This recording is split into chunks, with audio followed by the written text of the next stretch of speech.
1er janvier, Genèse, chapitre 1er, chapitre 2, chapitre 3.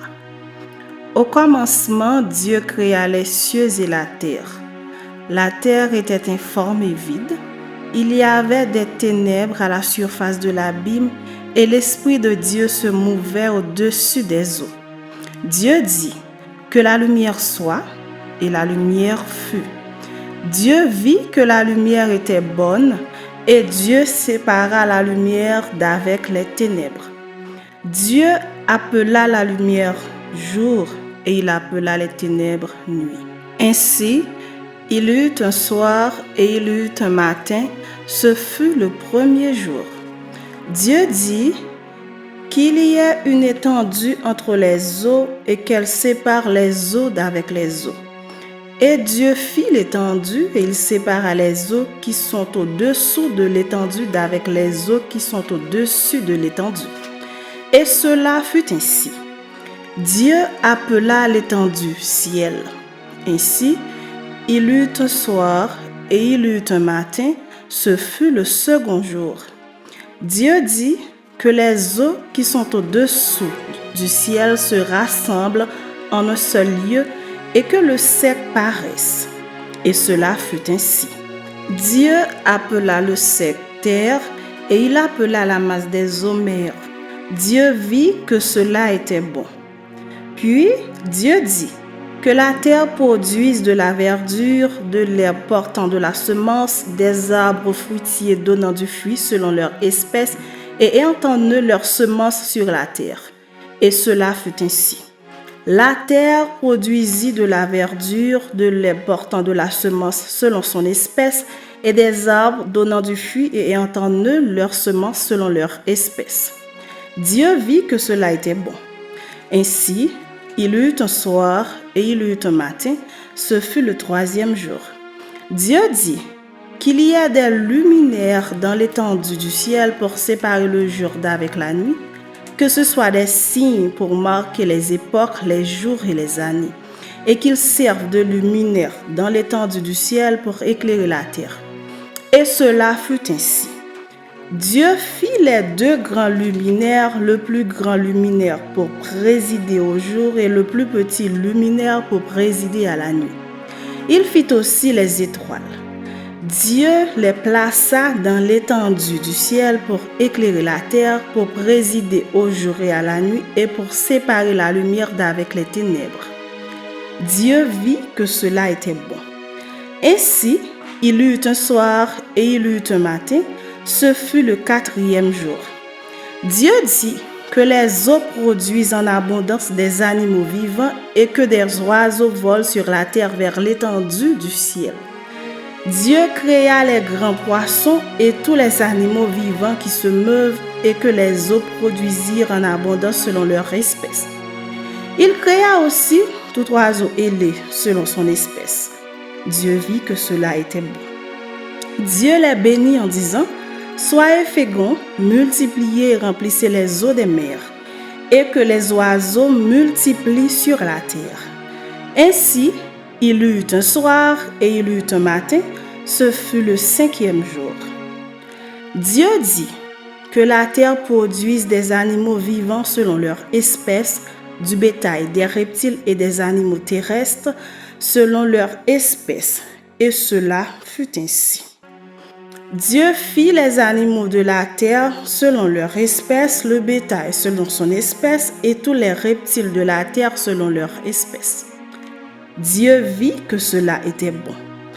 Puis Dieu dit: faisons l'homme à notre image, selon notre ressemblance, et qu'il domine sur les poissons de la mer, sur les oiseaux du ciel, sur le bétail, sur toute la terre et sur tous les reptiles qui rampent sur la terre. Dieu créa l'homme à son image, il le créa à l'image de Dieu, il créa l'homme et la femme. Dieu les bénit et Dieu leur dit: soyez féconds, multipliez, remplissez la terre et l'assujettissez et dominez sur les poissons de la mer, sur les oiseaux du ciel et sur tout animal qui se meut sur la terre. Et Dieu dit: voici, je vous donne toute herbe portant de la semence et qui est à la surface de toute la terre, et tout arbre ayant en lui du fruit d'arbre et portant de la semence. Ce sera votre nourriture.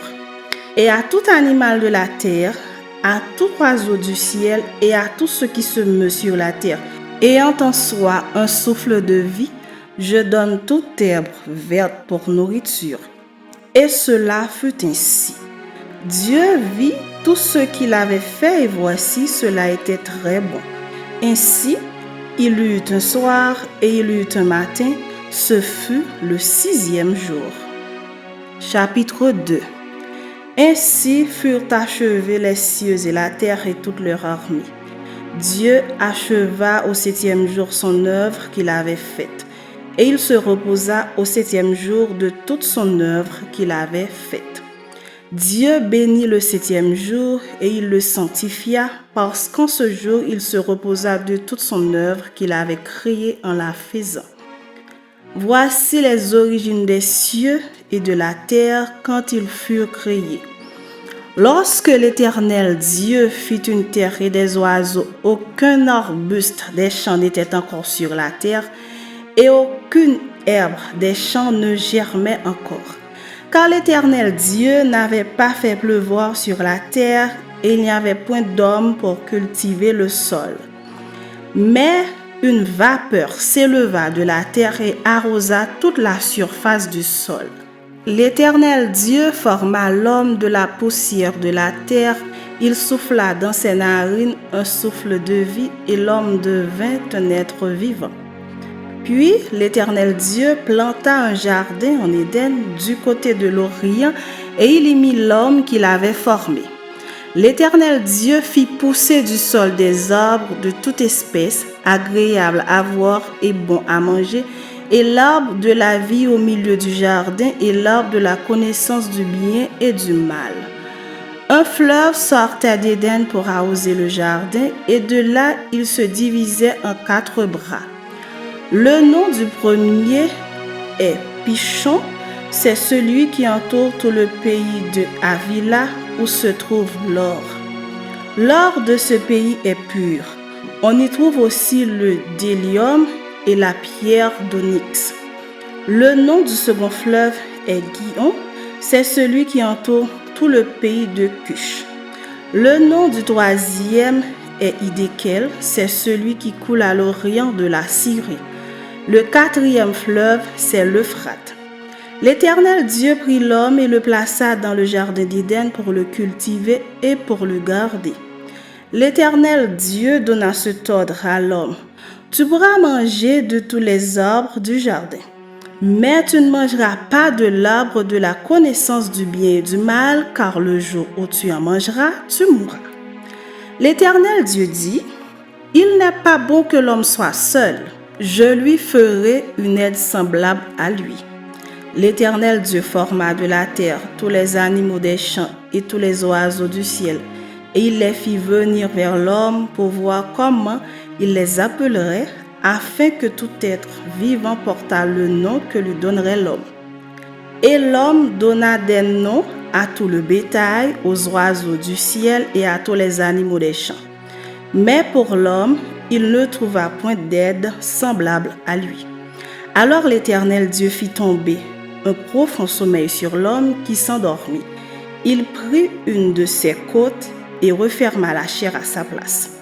L'Éternel Dieu forma une femme de la côte qu'il avait prise de l'homme et il l'amena vers l'homme. Et l'homme dit: voici cette fois celle qui est os de mes os et chair de ma chair.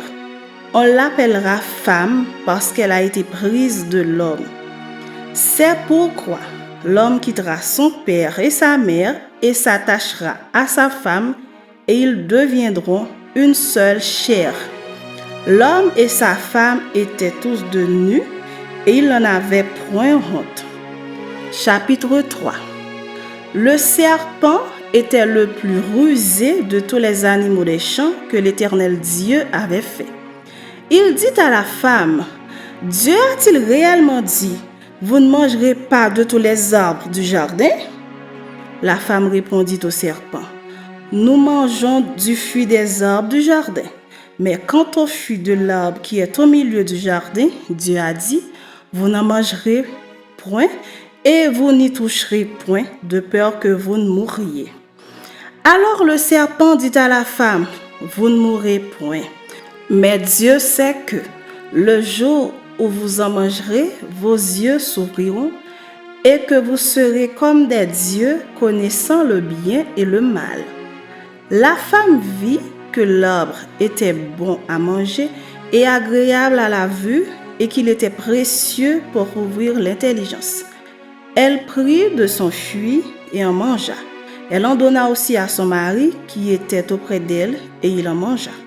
Les yeux de l'un et de l'autre s'ouvrirent, ils connurent qu'ils étaient nus et ayant cousu des feuilles de figuier, ils s'en firent des ceintures.